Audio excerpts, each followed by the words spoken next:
ఈరోజు ప్రయత్నం చేస్తున్నాం. దాంట్లో భాగంగానే క్యాన్సర్ స్పెషలిస్ట్ డాక్టర్ నూరి దత్తాత్రేయులు గారిని కూడా తెలంగాణ స్టేట్ క్యాన్సర్ అడ్వైజర్గా రీసెంట్గా మనం అపాయింట్ చేసుకున్నాం. ఆ రోజు వారు బసవతారకం క్యాన్సర్ హాస్పిటల్ కానీ ఇతర క్యాన్సర్ హాస్పిటల్స్ హైదరాబాద్ నగరానికి రావడానికి వారికి కృషి చేసిండ్రు. వారిని తెలంగాణ స్టేట్ అడ్వైజర్గా క్యాన్సర్ స్పెషలిస్ట్గా పెట్టుకున్నాం.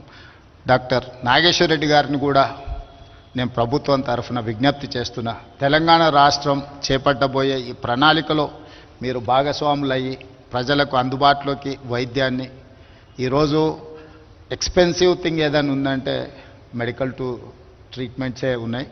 ప్రభుత్వం రాగానే రాజీవ్ ఆరోగ్యశ్రీ ఆ రోజు డాక్టర్ వైఎస్ రాజశేఖర రెడ్డి గారు ప్రారంభించినప్పుడు 2 లక్షలు ఉండే. ఈరోజు పెరిగిన పరిణామ క్రమంలో దాన్ని 10 లక్షలకు పెంచడమే కాకుండా సీఎం రిలీఫ్ ఫండ్ నుంచి ఈ 14-15 మంత్స్లో దాదాపుగా 1400 crores ముఖ్యమంత్రి సహాయ నిధి నుంచి పేదల వైద్యానికి అందించడం. ఇవన్నీ కూడా సమస్య వచ్చిన తర్వాత సమస్యను పరిష్కరించుకోవడానికి పెడుతున్న ఖర్చు. కానీ నా ఉద్దేశం సమస్య రాకుండా తీసుకోవాల్సిన ముందు జాగ్రత్తల కోసం మనం రీసెర్చ్ చేయాల్సిన అవసరం ఉంది. దానికి సరైన విధంగా ముందుకు వెళ్ళాలి. అందుకే తెలంగాణ రాష్ట్రంలో సెల్ఫ్ హెల్ప్ గ్రూప్కు సంబంధించిన మహిళలు 67 లక్షల మంది ఉన్నారు తెలంగాణ రాష్ట్రంలో. వాళ్ళని 1 కోటి మంది మహిళల్ని సెల్ఫ్ హెల్ప్ గ్రూప్లో మెంబర్స్గా చేర్చాలని, వాళ్ళందరూ కూడా ఒక హెల్త్ ప్రొఫైల్ క్రియేట్ చేయాలనేది రాష్ట్ర ప్రభుత్వం యొక్క ఉద్దేశం.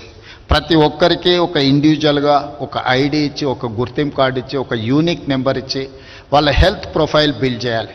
ఎందుకంటే మహిళలే ప్రధానంగా క్యాన్సర్ బారిన పడుతుండ్రు, మహిళలకే ప్రధానంగా ఎక్కువ హెల్త్ ఇష్యూస్ వస్తున్నాయి. కాబట్టి ఒక హెల్త్ ప్రొఫైల్ క్రియేట్ చేయాలి. ఒక హెల్త్ కార్డ్ అంటే ఒక పేషెంట్ ఎక్కడైనా మారుమూల గ్రామాలలో ఉండే నిరక్షరాస్యులైన పేషెంట్ కూడా ఏదైనా హాస్పిటల్కి వెళ్తే వాళ్ళ హెల్త్ కార్డ్ ఇస్తే ఆ యూనిక్ నెంబర్తోని వాళ్ళ ఫ్యామిలీ హిస్టరీ అంతా, వాళ్ళ హిస్టరీ అంతా కూడా తెలిస్తే అప్పుడు డాక్టర్స్కి ట్రీట్మెంట్ చేయడం ఈజీ అవుతుంది. ఇప్పుడున్న ఒకప్పుడు ఫ్యామిలీ డాక్టర్స్ ఉండేవాళ్ళు. ఫ్యామిలీ డాక్టర్ అని ఎందుకు అనేవాళ్ళు అంటే ఫ్యామిలీ మెంబర్ ఎంత ఇంపార్టెంటో డాక్టర్ కూడా అంతే ఇంపార్టెంట్ అని ఫ్యామిలీ డాక్టర్ అనేవాళ్ళు. ఇప్పుడు ఫ్యామిలీ డాక్టర్ వ్యవస్థ పోయింది, స్పెషలిస్ట్ వ్యవస్థ వచ్చింది. హాస్పిటల్కి వెళ్ళగానే ఏదో ఒక స్పెషలిస్ట్ వచ్చేసి దానికి కావాల్సిన పరీక్షలు చేస్తుంది. దాంతో పేషెంట్ అండ్ డాక్టర్ మధ్యలో ఉండాల్సిన ఒక ఫ్యామిలీ బాండింగ్ అనేది లేకుండా పోయింది. జస్ట్ ట్రాన్సాక్షనల్ రిలేషన్ లాగా ఈ వైద్యము అనేది వచ్చింది. రెండవది ఖరీదుగా మారింది. ఈ రెండింటిని బ్రేక్ త్రూ చేయాలి అని అంటే ఒక హెల్త్ ప్రొఫైల్ క్రియేట్ చేయాల్సిన అవసరం ఉంది. ఆ హెల్త్ ప్రొఫైల్ క్రియేట్ చేయడం ద్వారా ఎవరికైనా ఎక్కడికైనా వెళ్తే ఆ పేషెంట్కి గతంలో ఏం సమస్య వచ్చింది, ఏ రకమైన వైద్య సహాయాన్ని అందించారు, అత్యవసరంగా ఇప్పుడు ఆ పేషెంట్కి అందించాల్సిన వైద్యం ఏందనేది కూడా డాక్టర్లకు ఉపయోగపడుతుంది.